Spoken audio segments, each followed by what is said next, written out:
I'm sorry to bother you, but Second Councillor Rano asked me to come find you. He said it's quite urgent. All he wanted me to do is track you down and send you to him. Look, this is important. Even more important than wiping out the ash spawn. Please, go speak to the Second Councillor as soon as possible.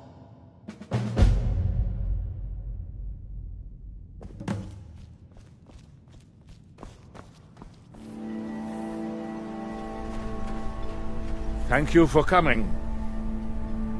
After everything you've already done for Raven Rock, I hate to ask for more, but I can't risk Councillor Morvain being killed. The Ulan family of House Lalu, a rival great house, has placed a death mark on the Councillor's head. It's a private matter. Let's just say they seek revenge for the execution of one of their own, ordered by Councillor Morvain himself. The problem is I don't have any solid proof that anyone from House Lalu is hidden among us. Only my suspicions. It may be justified, but it certainly isn't appreciated. Councillor Morvain simply feels that I'm being paranoid. I'm afraid that one day I'll awaken and discover him dead. And I don't want it to come to that. I do. I've received some information from my sources that there could be elements of Ulan's house, House Lalu, already in Raven Rock. Raven Rock is a small settlement, so it's hard to accomplish anything in secret. If any of them is from House Lalu, I wouldn't be able to make a move without them knowing. I had a feeling you'd be willing to listen to me. I need you to start out by being my eyes and ears. Search Raven Rock and see if you can root out these traitors. The best place to start would be Geldis Sadri, over at the Retching Netch Corner Club. If he provides you any leads, check them out before bringing them to my attention. I can't afford to make any mistakes. Traitors, the lot of them. Their collaboration with the Empire may have given them unrivaled political and economic strength, but their hearts weren't with the Dunmer people. Lalu deserved every bit of hatred they received once the Empire released its grasp on Morrowind. Having past ties to the Empire immediately turned them into the scapegoat for the Dunmer people's suffering. They had welcomed the Empire with open arms and benefited from it. When everything was said and done, they were no longer recognized as a great house and were dismissed from the council.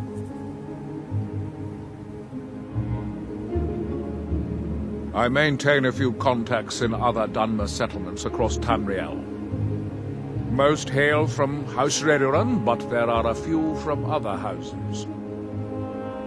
Most of my contacts live leagues away from Solstheim.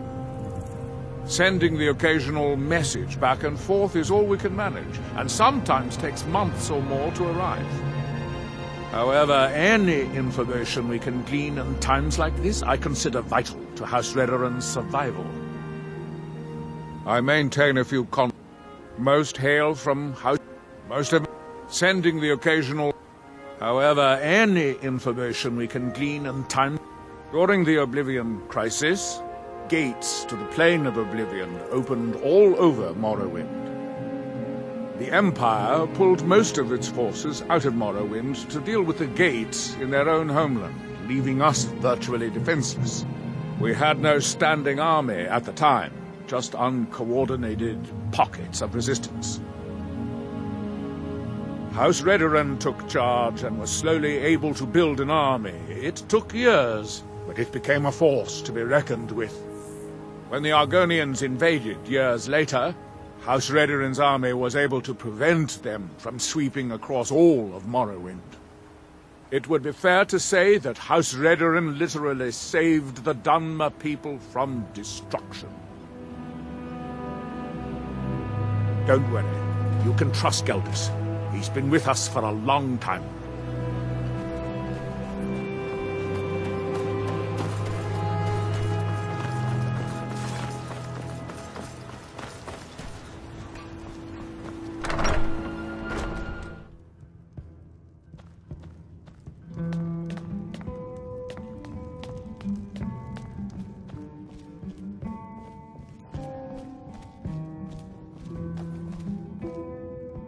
You've brought Raven Rock back from the brink, traveler.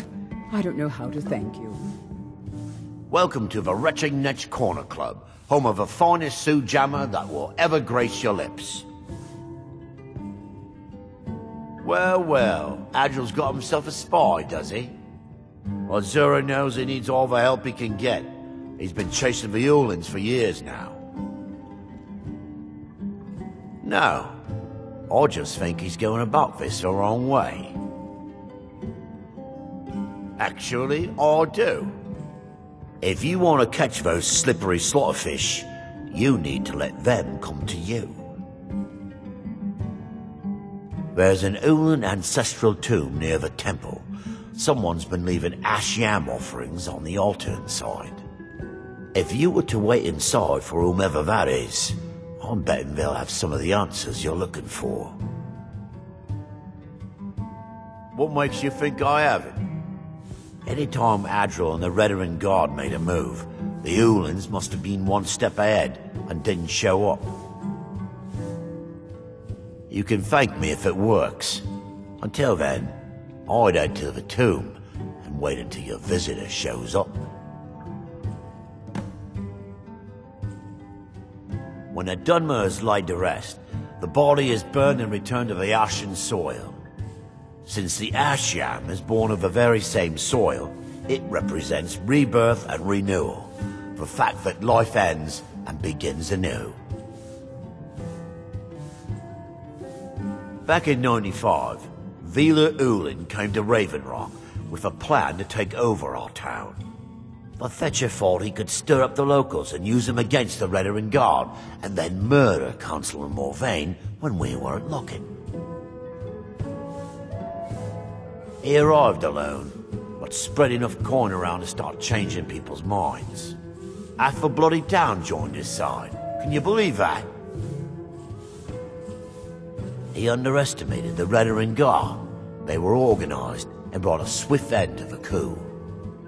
Vila tried to run, but he was caught by Captain Veleth himself.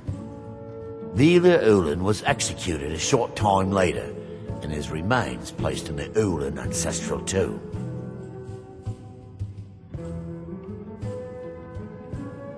Safe travels, Outlander.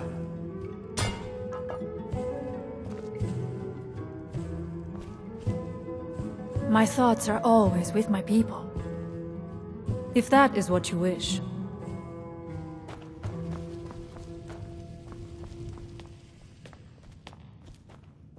I can't believe I've been stuck here.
Excuse me. I didn't realize there was anyone else here. I presume the same thing you're doing, leaving an offering for the departed.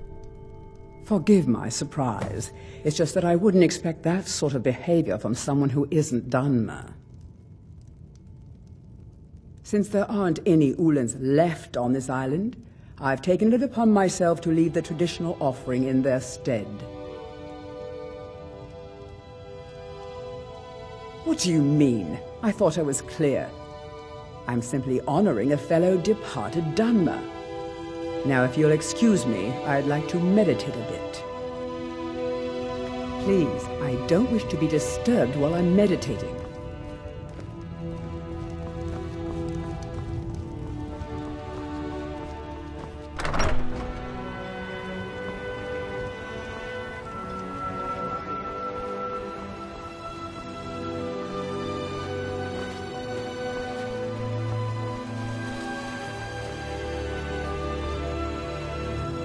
I hope Geldis proved useful. Have you made any progress?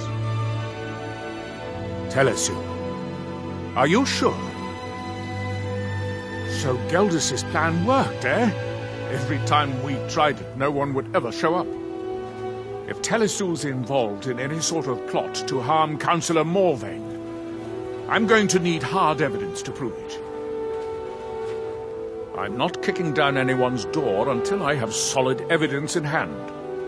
If you're wrong about Telesu, things would quickly go downhill around here, and the real culprits might slip away. I can't afford for that to happen.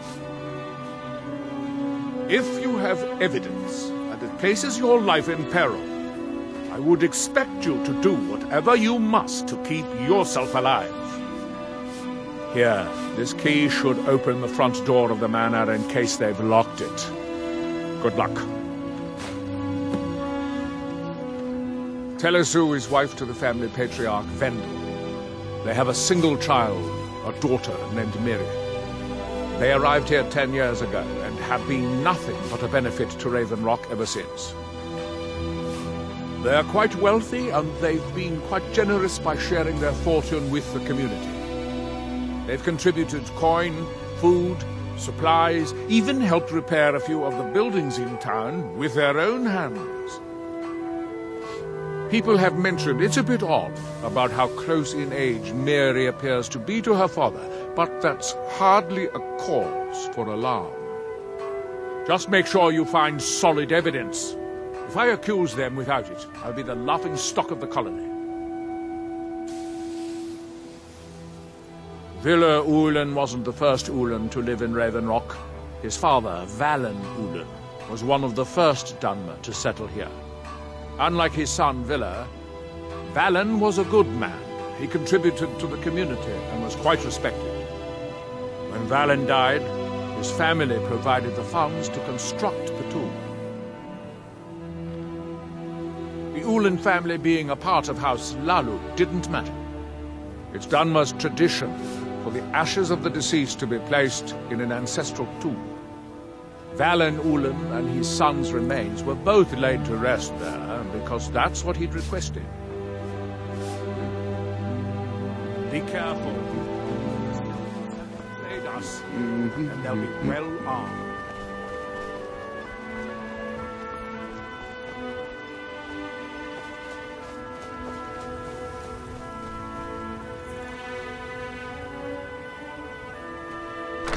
Stop hiding, coward.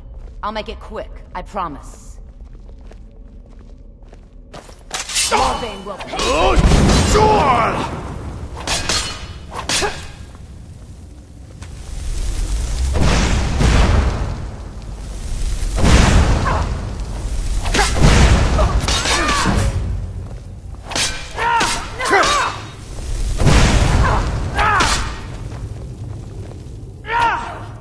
Not like this! House Lalu will have its revenge. It's not my time.